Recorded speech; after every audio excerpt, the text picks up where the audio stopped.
ایک انسان وہ ہے کہ جو بنیادی طور پر جذبات سے فیصلہ کرتا ہے. آپ اس کے جذبات کو اپیل کر لیجئے، وہ آپ کی بات مان لے گا. ایک آدمی وہ ہے کہ جو پہلے بات کو سمجھنا چاہتا ہے کہ میری عقل بھی اس بات کو تسلیم کرتی ہے کہ نہیں. بس یہ ڈسٹنکشن ہے. جو شخص چاہتا ہے کہ پہلے سمجھوں پھر مانوں، وہ انٹلیکچوئل ہے، چاہے ان پڑھ ہو. An absolutely illiterate person can be an intellectual and a PhD can be a جذباتی آدمی.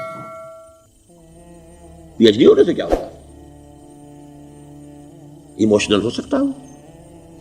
پی ایچ ڈی تو اس نے کی ہے کیمسٹری میں کی ہے، کسی اور میں کی ہے، بہت دیر تک بیٹھا رہا ہے بیچارہ، اور وہ بہت سے اسٹیٹسٹکس جمع کی ہیں، ڈیٹا فراہم کیا، اس کے اوپر کوئی ایک پیپر لکھ دیا، پی ایچ ڈی ہو گئی. ضروری نہیں کہ پی ایچ ڈیز کے اندر کامن سینس بھی ہو. کامن سینس بہت بڑی ریئر سینس ہوتی ہے. It's called common sense but rarely found. اسی طریقے سمجھ لیجئے الٹریٹ شخص بھی، لیکن یہ کہ اگر اس کا مزاج ایسا ہے، اس کی ایک شخصیت ہے کہ وہ پہلے بات کہتا ہے، بلکہ بات پہلے مجھے سمجھاؤ. وہ انٹلیکٹ سے یو کین اپروچ ہم تھرو ہز انٹلیکٹ. یو میں سے کہ اس کے جذباتی سٹرکچر، اس کا ہارٹ، اس کے اور آپ کے درمیان اس کا انٹلیکٹ حائل ہے. You have to go through it. You can't reach his heart except through his intellect. ایک آدمی وہ ہوتا ہے جس کا یہاں کچھ ہے نہیں، کوئی نظریہ نہیں، کوئی خیال نہیں، نہ وہ عقل سے کوئی زیادہ سوچتا ہے، نہ کوئی. آپ نے اس کے اچھی بات کہی، اس کے دل میں اتر گئی. از دل خیزت بر دل ریزت.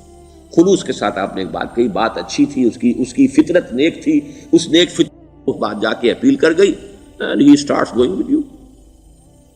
میں نے تبلیغی جماعت کا اور ان تحریکوں کا جہاں تقابل کیا ہے کہ تبلیغی جماعت کی جو اپیل ہے ایموشنل ہے، انٹلیکچوئل نہیں ہے. وہ ایموشنلی اپروچ کرتے ہیں، اور جو ایموشنل پیپل ہیں وہ فوراً ریسپونڈ کرتے ہیں، پھر انہیں وہاں سے وہ اچک لیتے ہیں. نکلو اب اس ماحول سے، 3 دن کے لیے آؤ، 40 دن کے لیے آؤ، 4 مہینے کے لیے آؤ، جو بھی آؤ، 3 چلے لگاؤ، تاکہ ایک نئے ماحول میں لا کر ان کی جو ہے وہ ایک خاص قسم کی وہ ذہنی اور ان کی ایک مزاج کی ساخت بنا دی جائے. تو یہ ان کا طریقہ بہت صحیح ہے. It's very perfect. ان کی میتھڈالوجی میں کوئی لوپ ہول نہیں ہے، یہ میں آپ کو بتا دیتا ہوں. اس لیے کہ آج اس کے شخص کے دل میں ایک اچھا جذبہ ابھرا ہے، اور وہ کل ہو سکتا ہے نہ رہے. یو کیش ابھی کیش لو، ان سے نقد لو، نکالو بھائی، وقت نکالو نقد. اور ان کا بڑا پیارا جملہ ہے، گھر گئے تو گر گئے. بڑا پیارا جملہ، گھر گئے تو گر گئے. یعنی یہی وعدہ تو کر لو نا کہ بھائی ارادے تو کر لو. بڑا پیارا انداز ہے یہ. بھائی ارادے تو کر لو. وہ ارادہ کر لیا تو آپ ایک وعدے کی وجہ سے بند گئے. اب یہ کہ اچھا بھائی چلو نکلو. اب نکل گئے تو پھر تو ان کے قابو میں آئی گئے. اب آپ انہوں نے 24 گھنٹے وہ آپ کو جو ہے اس میں رکھنا ہے کہ وہ آپ اپنی ساری سوچ وہ سب کی سب جو ہے وہ سب جاتی رہے گی. تو یہ اپنی جگہ پر it's a very perfect methodology, لیکن اس کی اپیل لمیٹڈ ہے to emotional people, not to intellectuals. ہاں ان میں ہیں پروفیسرز ہیں، یہ ہیں ڈاکٹرز ہیں، لیکن وہ ضروری نہیں کہ انٹلیکچوئل پروفیشنل ہے. ان کا ایک اپنا ایک سمجھ ہے، اس میں کام کرتے ہیں. تو یہ جو ایٹیچیوڈ ہے کہ ذہن کے راستے سے اپروچ کرنا، اسی لیے قرآن کی اپیل کیا ہے؟ افلا تعقلون، افلا یعقلون، افلا تذکرون. ساری باتیں عقل سے کہا. ابھی میں نے جیسا کہ آپ کو بتایا، قرآن تو یہ کہتا ہے کہ بغیر یا تو عقل سے بات مانی جائے گی، اور یا قرآن کی بات مانی جائے گی، یا رسول کی بات مانی جائے گی. العلم علمان ولا تخف ما ليس لك به علم ان السمع والبصر والفؤاد كل اولئك كان عنه مسؤولا. کسی ایسی چیز کی پیروی نہ کرو جس کے لیے تمہارے پاس علم نہیں. علم 2 ہے، یا آپ کو اپنے حواس کے ذریعے سے علم حاصل ہوا ہے، عقل سے حاصل ہوا ہے، اور یا پھر یہ کہ وہی سے حاصل. تو یہ ہے اصل میں کسی بھی انقلابی تحریک کے لیے جو پہلا نیوکلیس بنتا ہے وہ انٹلیکچوئلز کا ہوتا ہے. پھر یہ کہ وہ چیز جو ہے عام لوگوں کے اندر بھی نیچے اترتی ہے. اس کے بعد جو فائنل سٹیج ہوتی ہے اس میں تو آپ کو عوام کو موٹیویٹ کرنا پڑے گا. اب وہ وہاں انٹلیکچوئل اپیل نہیں چلے گی، وہاں پھر ایموشنل اپیل چلے گی. لیکن وہ کب چلے گی؟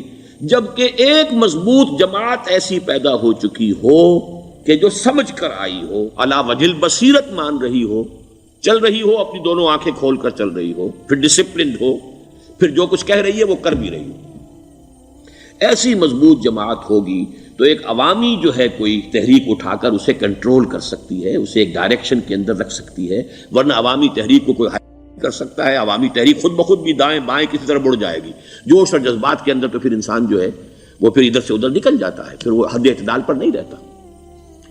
اس کو کنٹرول کرنے کے لیے جیسے ریڑھ کی ہڈی ہے انسان کے جسم میں، وہ جب تک کھڑی ہے میرا پورا پوسچر کھڑا ہے، اگر اس میں سے کوئی ایک من کا بیٹھ گیا تو کوب نکل آئے گی انسان کی۔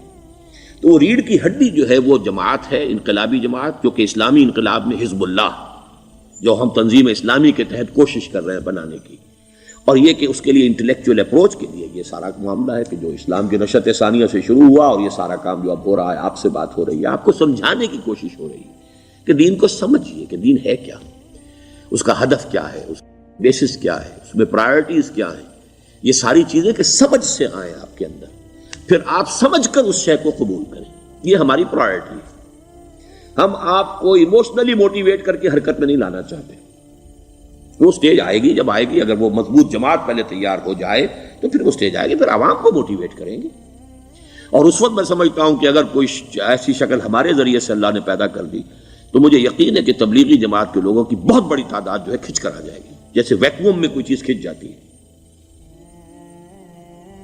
لیکن جبکہ انہیں معلوم ہو جائے کہ ہاں دین ہے واقعتاً، یہ کوئی اقتدار کی جنگ نہیں ہے، یہ کوئی اور مسئلہ نہیں ہے، کوئی اس میں شک و شبے سے بالا تر بات نہیں ہے، خالص دین کا مسئلہ ہے، اور اس کے اوپر کوئی تحریک شروع ہوئی تو پھر وہ نکل آئیں گے لوگ۔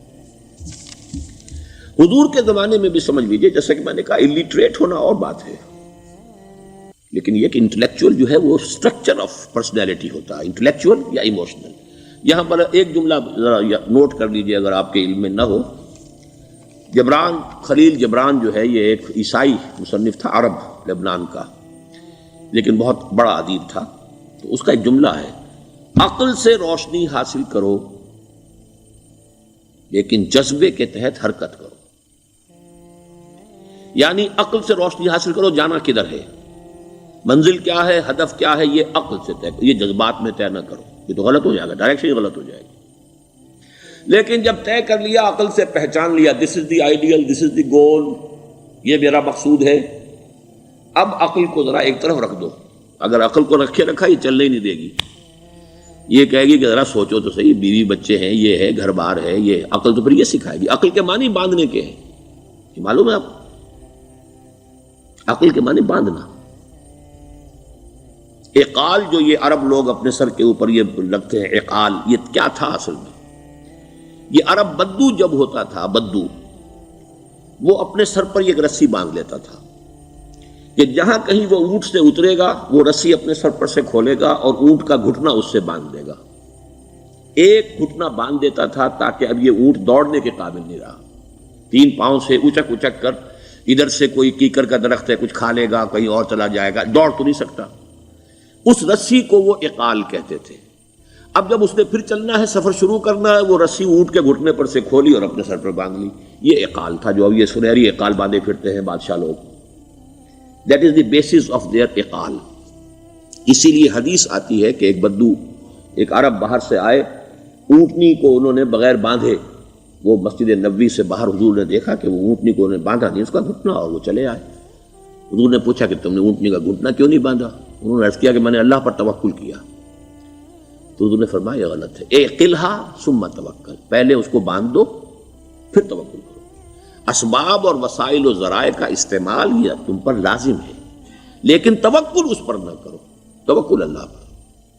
یہ ہے بیسک جو یعنی بیلنسڈ رائے ہے کہ آپ ایسے بالکل اسباب سے مستغنی ہو جائیں تب بھی غلط بات ہے، آپ you do what ever you can do, لیکن یہ کہ اس کے بعد یہ نہ سمجھو کہ میرے اس کرنے سے کچھ ہو جائے گا، یہ میرے وسائل اور ذرائع سے کوئی نتائج نکل آئیں گے، نتیجہ اللہ کے ہاتھ میں۔ تو اعقلھا ثم توکل، یہ اعقل، عقل کے معنی باندھنا، پہلے باندھو اس کو۔ تو اگر چلنے میں تو عقل کو ایک طرف رکھ دو، بے خطر کود پڑا آتش نمرود میں عشق، عقل ہے محو تماشائے لبے بام ابھی۔ عقل تو نہیں اجازت دے سکتی تھی حضرت ابراہیم کو کہ کود جاؤ آگ میں، عقل تو یہی کہتی نا کہ بابا جان خامخواہ دینی ہے، اگر تم اپنے آپ کو بچا لو گے، اس وقت کوئی ہیلا کر لو، کوئی تھوڑا سا نمرود کی خوشامد کر لو، چھوڑ دے تو پھر اس کے بعد توحید کی دعوت دینا. لیکن یہ کہ زندگی ختم ہو گئی تو توحید کی دعوت کون دے گا؟ عقل تو یہ سکھاتی نا، پٹی پڑھاتی. لیکن بے خطر کود پڑا آتش نمرود میں عشق، عقل ہے محو تماشائے لبے بام ابھی. عقل تو وہیں بیٹھی دیکھ رہی ہے کہ یہ کیا کیا اس نے، یہ jumped, he should not have jumped. تو عقل سے روشنی حاصل کرو، ڈائریکشن کیا ہے، گول کیا ہے، جانا کیا ہے، یہ طے کرو عقل سے. اس میں جذبات کو دخل نہ آنے دو، اور جب چلنا ہے تو اب عقل کو طے کر کے رکھ دو، اور اب جذبے کے تحت حرکت کرو. بہت عمدہ جملہ ہے.